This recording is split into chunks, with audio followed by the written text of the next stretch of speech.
কবরের মধ্যে কিছু কিছু ব্যক্তির লাশ ফেরেশতারা খুঁজে পাবেন না। ফেরেশতারা কবরে আসবেন, আসার পরে দেখবেন যে কিছুক্ষণ আগে যে মাইয়াতকে দাফন করা হলো সে মাইয়াতের লাশ কবরের মধ্যে খুঁজে পাচ্ছেন না।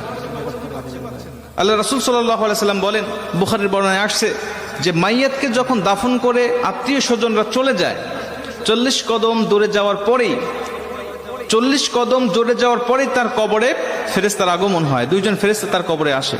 বুখারীর এক বর্ণনায় আসছে, আল্লাহ রাসূল সাল্লাল্লাহু আলাইহি সাল্লাম বলেন, আব্দু ইদা বুদিয়া ফি কবরিহি, যখন কোন বান্দাকে কবরের জগতে রাখা হয় তখন ওই বান্দাকে কবরে রেখে তার আত্মীয় স্বজন পাড়া প্রতিবেশীরা যখন চলে যায়, জুতার আওয়াজ এখনো শোনা যাচ্ছে কবর থেকে, তখনও ওই ফেরেশতারা তার কবরের মধ্যে উপস্থিত হয়ে যায়। ঠিক তখনই যখন কবরের মধ্যে ফেরেশতারা উপস্থিত হয়ে যায়, উপস্থিত হওয়ার পরে কিছু কিছু কবরে এসে দেখবেন যে কবরের মধ্যে লাশ খুঁজে পাওয়া যাচ্ছে না। ফেরেশতারা ডাক দিয়ে বলবেন, কি ব্যাপার?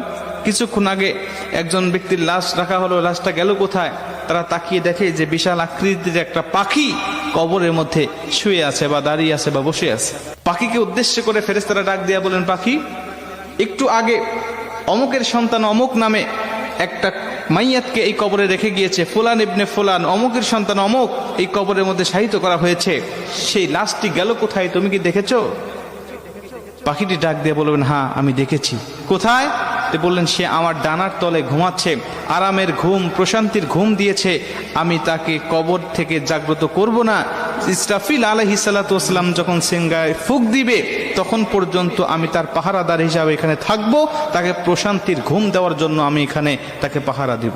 মুসলমান ভাইরা আমার, ফেরেশতারা পাখিকে ডাক দেয়া বলবেন, পাখি রে, ওই ব্যক্তিকে একটু বের করে দাও, আমরা তাকে শুধু 3টা প্রশ্ন করে চলে যাব। 3টা প্রশ্নের উত্তর যদি দিতে পারে তাহলে তুমি তাকে আরামের ঘুম, প্রশান্তির ঘুম তুমি তাকে পেরে রাখবে।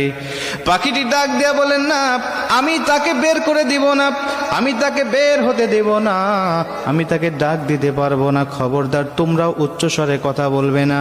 বান্দা বড় ক্লান্ত শ্রান্ত শরীর নিয়ে, দেহ নিয়ে দুনিয়াতে আল্লাহর ইবাদত বন্দিগি করে এসেছে, আমি তাকে প্রশান্তির ঘুম পাড়িয়েছি, এই ঘুম থেকে আমি তাকে জাগনা করতে পারবো না। জোরে কোন সুবহানাল্লাহ। আমি তাকে জাগনা করতে পারবো না ঘুম থেকে। ফেরেশতারা ডাক দিয়া বলবেন, তোমাকে জাগনা করতেই হবে, কারণ আমি তাকে 3টা প্রশ্ন করব, তাকে রব সম্বন্ধে, দিন সম্বন্ধে আর নবী সম্বন্ধে তার কেমন ধারণা আছে, আমি তার কাছ থেকে এই জবাবদিহিটা নিতে চাই। তারপরে তুমি তাকে আরামের ঘুম, প্রশান্তির ঘুম তুমি তাকে পারাবে, যদি সে উত্তরগুলো দিতে পারে। আর যদি না দিতে পারে তাহলে তার কবরটা হবে জাহান্নাম, জাহান্নামের গর্ত, তাকে জাহান্নামের বিভিন্ন আযাবগুলো ভক্ষণ করতে হবে। মুসলমান ভাইরা আমার, পাখিটি সঙ্গে সঙ্গে ডাক দিয়া বলেন, ফেরেশতা, তুমি জানো না এই ব্যক্তিকে আমার আল্লাহ পাক ভালোবাসেন, এবং আমি যে পাখি আকারে তোমরা আমাকে দেখতে পাচ্ছ, আমি দুনিয়ার কোনো পাখি নয়, আমি হলাম এমন একটি আমল।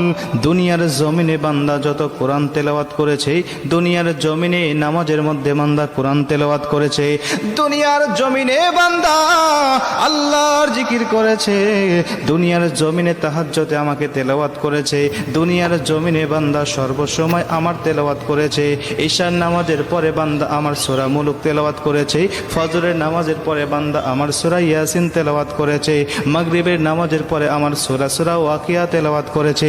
বিভিন্ন সময় সে আমাকে নিয়ে পড়েছিল, আমি কোরআন দিয়ে পারিবারিক জীবন, সামাজিক জীবন, রাষ্ট্রীয় জীবন সে পরিচালনা করেছে, এজন্য আমি কোরআন তাকে